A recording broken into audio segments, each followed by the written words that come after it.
പെന്തക്കോസ്തായുടെ ദൈവശാസ്ത്രപരമായിട്ടുള്ള പ്രാധാന്യം അമ്മയോട് ചേർന്നുള്ളതാണ്. അപ്പസ്റ്റോലിക് ആകുന്നതും അങ്ങനെയാണ്. ഇപ്പം നിങ്ങൾ അച്ഛൻ്റെ പ്രസംഗം ഉടനെ കേൾക്കും. അച്ഛൻ്റെ പ്രസംഗം അപ്പസ്റ്റോലിക് ആകുന്നത് ശ്ലീഹന്മാർ പഠിപ്പിച്ചതിനോട്, സുവിശേഷത്തിലെ തിരുവചനങ്ങളോട്, സഭയുടെ സജീവ പാരമ്പര്യങ്ങളോട്, പരിശുദ്ധ മറിയത്തിൻ്റെ പ്രാധാന്യത്തോടുമൊക്കെ ചേർന്ന് നിന്ന് പഠിപ്പിക്കുമ്പോഴാണ്.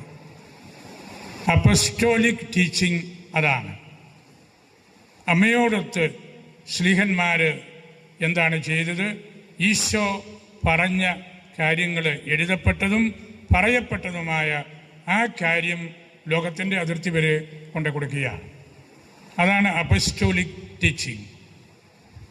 അപ്പസ്റ്റോലിക് ടീച്ചിങ്ങിൻ്റെ ഈ കാതൽ നഷ്ടപ്പെടുത്തിയിട്ട് നമ്മൾ മറ്റെന്ത് കാര്യങ്ങൾ പറഞ്ഞാലും അത് സെക്കുലറായിട്ടുള്ള കാര്യങ്ങളാണ്. അവിടെ വലിയ മനസാന്തരത്തിൻ്റെ പ്രസക്തി ഒന്നും ഉണ്ടായിരിക്കുകയില്ല. കേട്ടു, അവിടം കൊണ്ട് എല്ലാം തീർന്ന് അവസാനിക്കുകയാണ്. അതുകൊണ്ട് നമ്മളുടെ ഈ കരിസ്മാറ്റിക് ഗാദറിങ് അപ്പസ്റ്റോലിക് ആയിരിക്കണം എല്ലാ അർത്ഥത്തിലും. അപ്പോഴാണ് അച്ഛനിവിടെ സൂചിപ്പിച്ച ചരിത്രവും പാരമ്പര്യവും ലിറ്റർജിയും എല്ലാം അതിൽ ഏറ്റവും പ്രാധാന്യമുള്ള കാര്യങ്ങളായിട്ട് വരുന്നത്. പെന്തക്കോസ്തായുടെ ദിവസം സംഭവിച്ചത് വളരെ വലിയൊരു കാര്യമായിരുന്നല്ലോ. ഈശോ മാമോദീസ മുങ്ങിയപ്പോൾ പരിശുദ്ധ റൂഹ ഒരു പ്രാവിൻ്റെ രൂപത്തിൽ, ഒരു ചലനവും ബഹളവും ഒന്നുമില്ലാതെ ഒരു കൊച്ചു പ്രാവ് ആ രൂപത്തിലാണ് വന്നത്.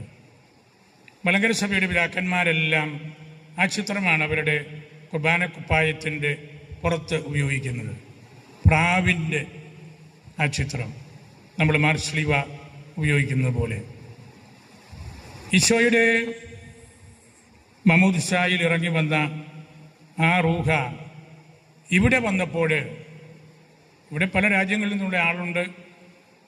120ഓളം ആളുകൾ ഇതിൻ്റെ കാര്യസ്ഥന്മാരായിട്ടുണ്ട്. പുറത്ത് വലിയ ജനാബിൽ കാണും. അവിടെ ഒരു പ്രാവ് അതിലെ പറന്നു പോയതുകൊണ്ടൊന്നും സംഭവിക്കാൻ പോകുന്നില്ല. പ്രാവിൻ്റെ വഴിക്ക് പോകും, നമ്മളിവിടെ വെറുതെ നിൽക്കും. അതുകൊണ്ട് പെന്തക്കോസ്തായിൽ സംഭവിച്ചത് തീനാവുകളാണ്.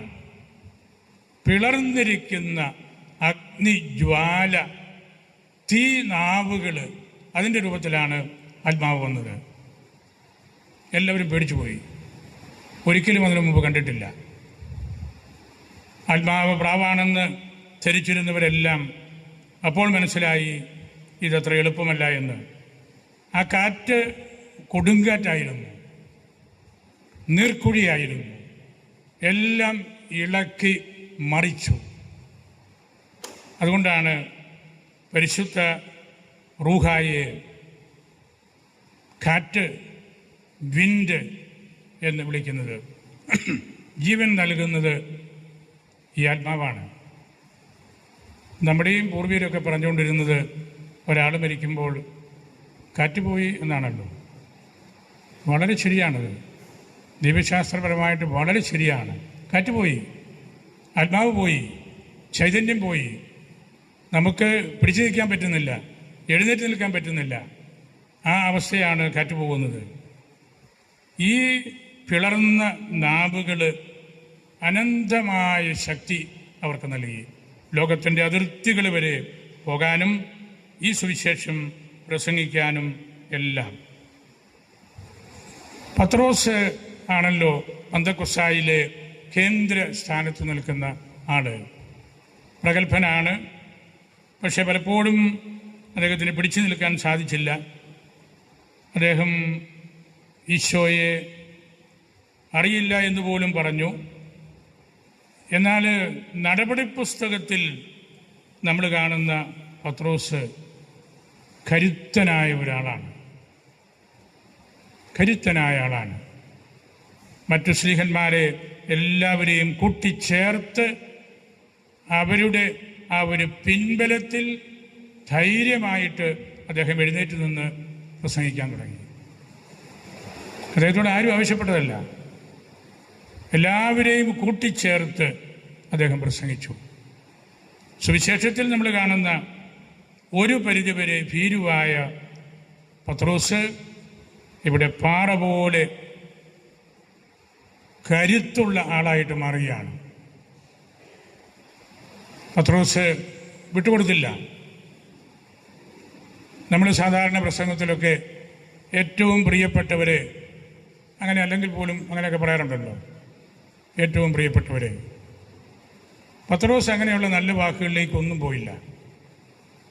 പത്രോസ് പറഞ്ഞു, നിങ്ങൾ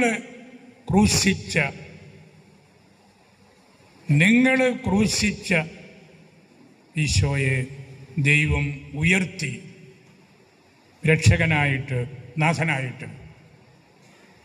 അവരുടെ മുഖത്തടിച്ച പോലെ പറഞ്ഞതെല്ലാം ഉദ്ധിതനായ ഈശോയെക്കുറിച്ചാണ്. പന്തക്കുസ്തായിൽ പത്രോസ് പറഞ്ഞതെല്ലാം ഉദ്ധിതനായ ഈശോയെക്കുറിച്ചാണ്. ഒരു അണുവിട പോലും അദ്ദേഹം വിഷയം മാറുന്നില്ല. നമുക്ക് ആ അധ്യായങ്ങൾ വായിക്കുമ്പോൾ അത്ഭുതം തോന്നും. ഇതുപോലെ ആ സാഹചര്യത്തിൽ ആദ്യ ദിവസം ഇത്ര സൂക്ഷ്മമായ രീതിയിൽ ഉദ്ധിതനായ ഈശോയെക്കുറിച്ച് പറയാൻ കഴിഞ്ഞല്ലോ എന്നത്, അതിനെ മറികടക്കുന്ന ഒരു പ്രസംഗം 2000 വർഷങ്ങൾ കഴിഞ്ഞിട്ടും ആർക്കും ചെയ്യാൻ സാധിച്ചു എന്ന് ഞാൻ കരുതുന്നില്ല. അദ്ദേഹം കാതലിന്മേലാണ് സ്പർശിച്ചത്, മറ്റ് വിഷയങ്ങളിലേക്കൊന്നും മാറിയില്ല. അതുകൊണ്ട് നമ്മളും ഇതുപോലുള്ള കൂടിവരവിൽ നമ്മളിൽ ഒരുപാട് അനൈക്യമുണ്ട്, നമ്മളിൽ ഒരുപാട് തണുപ്പുണ്ട്, നമ്മളിൽ ഒരുപാട് നിസ്സംഗതയുണ്ട്, നമ്മളിൽ ഒരുപാട് വിഗ്രഹാരാധനകളുണ്ട്, നമ്മളിൽ ഒരുപിടി അന്യചിന്തകളുണ്ട്, ലോകത്തിൻ്റെ ചിന്തകളുണ്ട്. ഇവിടെയൊന്നും ദൈവത്തിൻ്റെ ആത്മാവ് വരികയില്ല. അഗസ്തീനോസ് പറഞ്ഞല്ലോ, ഒരുപാട് ആളുകളിൽ നിന്ന് ദൈവത്തിൻ്റെ ആത്മാവ് ഇറങ്ങി ഓടുന്നത് ഞാൻ കണ്ടിട്ടുണ്ട്. ഇതുകൊണ്ടാണ് ലോകത്താനായിട്ട് ജീവിക്കുന്ന ആളിൽ ദൈവത്തിൻ്റെ ചൂട് ഒരിക്കലും ഉണ്ടാവുകയില്ല. ആത്മാവ് ചൂടാണ്. പരിശുദ്ധ അമ്മ ഇളയമ്മയുടെ പക്കലേക്ക് വേഗത്തിൽ പോയത് ഈ ചൂടാണ്. അമ്മയെ ആരും നിർബന്ധിച്ച് കൊണ്ടുപോയതല്ല, എങ്ങനെയെങ്കിലും ഇളയമ്മയെ പോയെന്ന് സഹായിക്കണം എന്ന് പറഞ്ഞു വിട്ടതുമല്ല. അമ്മ വേഗത്തിൽ പോകുന്നു, ആത്മാവാണ് കൊണ്ടുപോകുന്നത്. അമ്മയുടെ ഉദരത്തിൽ ഈശോയാണ്, ഇളയമ്മയുടെ ഉദരത്തിൽ യോഹന്നാൻ മാംദാനായാണ്.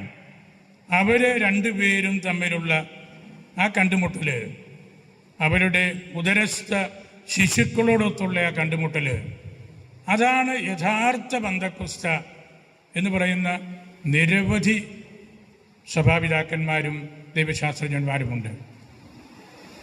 ഒരു പെന്തക്കോസ്റ്റാണത്. അവിടെ ആത്മാവിനാൽ അവർ നിറഞ്ഞ് കവിഞ്ഞ് ഒഴുകുകയാണ്, കാനായിൽ സംഭവിച്ചതുപോലെ. ഇളയമ്മയും പരിശുദ്ധയമ്മയും അവരുടെ ഉദരത്തിലുള്ള ശിശുക്കളും ആത്മാവ് കൊണ്ട് നിറഞ്ഞ് കവിയുന്നു. അതാണ് പന്തക്കുസ്താനുഭവം. അതാണ് പന്തക്കുസ്താനുഭവം. ദൈവത്തിൻ്റെ ആത്മാവിനാൽ നിറയപ്പെട്ട ഒരു അവസ്ഥ. അങ്ങനെ നിറയപ്പെട്ട അമ്മയ്ക്ക് എന്തായിരുന്നു കൊടുക്കാനുണ്ടായിരുന്നത്? മാഗ്നിഫിക്കാത്തായിരുന്നു, സ്തോത്രഗീതം. അമ്മ പ്രസവിച്ച മകനെപ്പോലെ തന്നെയാണ് അമ്മ പ്രസവിച്ച മാഗ്നിഫിക്കാത്തും എന്ന് നമ്മൾ തിരിച്ചറിയണം. ആത്മാവിനാൽ നിറഞ്ഞപ്പോൾ അമ്മ പാടിയ പാട്ട് സുവിശേഷത്തിലെ ഏറ്റവും മനോഹരമായ ഗദ്യ കവിതയാണ്. അതായിരുന്നു ആത്മാവ് കൊണ്ട് നിറഞ്ഞതിൻ്റെ ഫലം. നമുക്കും അങ്ങനെ സാധിക്കണം. ആത്മാവ് കൊണ്ട് നിറയുമ്പോൾ സുന്ദരമായ ഫലങ്ങൾ നൽകുവാനായിട്ട് നമുക്ക് സാധിക്കുമ്പോഴാണ് പന്തക്കുസ്ത നമുക്ക് അനുഭവമാകുന്നത്. പരിശുദ്ധ കുർബാനയിൽ എപ്പോഴും നമ്മൾ പ്രാർത്ഥിക്കുന്നുണ്ടല്ലോ, നേശേ മാർ റൂഹാഹ് കന്ദീശാഹ്, കർത്താവേ നിൻ്റെ പരിശുദ്ധ റൂഹ എഴുന്നള്ളി വരട്ടെ. നേശേ മാർ റൂഹാഹ് കന്ദീശ, അതാണ് കുർബാന. പരിശുദ്ധ റൂഹ എഴുന്നള്ളി വരുമ്പോൾ മാത്രമാണ് നമ്മൾ വിശ്വാസികൾ ഈശോയുടെ ശരീരവും രക്തവുമാണെന്ന് തിരിച്ചറിയുന്നത്, നമ്മളിൽ ബോധ്യം വരുന്നത്. നമുക്ക് വേണ്ടി കൂടിയാണത്. അങ്ങനെ ദൈവാരാധനയിലേക്ക് നമ്മൾ നോക്കുമ്പോഴും നമുക്കെപ്പോഴും ഉള്ളത് ഈ യാചനയാണ്. റാസ് ചെല്ലുമ്പോഴും അതാണല്ലോ, കരുണാമയനാം കർത്താവേ, ശിഷ്യഗണത്തിന് നൽകിയതാം വാഗ്ദാനം നീ കരുണയോടെ ഞങ്ങൾക്കും നൽകിയിടണമേ. പന്തക്കുസ്സ ഇവിടെ ആവർത്തിക്കണമേ എന്ന് റാസയിൽ കുർബാനയിൽ നമ്മൾ പ്രാർത്ഥിക്കുകയാണ്, അപേക്ഷിക്കുകയാണ്. ശിഷ്യന്മാർക്ക് കൊടുത്ത ആ കൃപ കരുണയോടെ ഞങ്ങൾക്കും നൽകണമേ. അപ്പോഴാണത് വിശ്വാസികളുടെ സമൂഹമാകുന്നത്, ജ്വലിക്കുന്ന സമൂഹമാകുന്നത്. അല്ലെങ്കിൽ പരിശുദ്ധ കുർബാനയോട് ചേർന്ന് നിൽക്കാനായിട്ട് നമുക്ക് സാധിക്കുന്നത്. അതുകൊണ്ട് ഈ പന്തക്കുസ്സായിൽ നമ്മളിവിടെ ഒന്നിച്ചു കൂടുമ്പോൾ നമുക്കിത് നിരന്തരമായ ഉണർവിൻ്റെ അവസരമായിരിക്കണം. പന്തക്കുസ്സ ഓൺഗോയിങ് ആയിട്ടുള്ളൊരു കാര്യമാണ്. ഒരിക്കലും അത് തീർന്നു പോകരുത്. തീർന്നു പോയാൽ എല്ലാം നഷ്ടപ്പെടും. കർദിനാൾ ന്യൂമാൻ്റെ മനോഹരമായ ഒരു പ്രാർത്ഥനയോടുകൂടി ഞാൻ അവസാനിപ്പിക്കുകയാണ്. ന്യൂമാൻ പറഞ്ഞു, come Holy Spirit, make our ears to hear. ഞങ്ങൾക്ക് നിന്നെ കേൾക്കാനായിട്ട് അനുവദിക്കണമേ.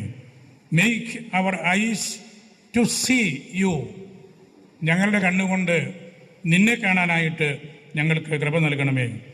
Make our mouth to speak your word. നിന്റെ വചനങ്ങൾ പറയാനായിട്ട് എൻ്റെ അധരങ്ങൾക്ക് ശക്തി നൽകണമേ. Make our hearts to seek. ഞങ്ങളുടെ ഹൃദയങ്ങൾ നിന്നെ അന്വേഷിക്കാൻ പ്രാപ്തിയുള്ളതാക്കണമേ. Make your hands to reach out. ഞങ്ങളുടെ കരങ്ങൾ ഞങ്ങളുടെ കാര്യത്തിന് വേണ്ടി മാത്രമാകാതെ മറ്റുള്ളവരുടെ ആവശ്യങ്ങളിലേക്കും ഇറങ്ങിച്ചെല്ലാനായിട്ട് ബലപ്പെടുത്തണമേ. അങ്ങനെയുള്ള മനോഹരമായ ദീർഘമായ പ്രാർത്ഥനയാണ് കർദിനാൾ ന്യൂമാൻ്റേത്.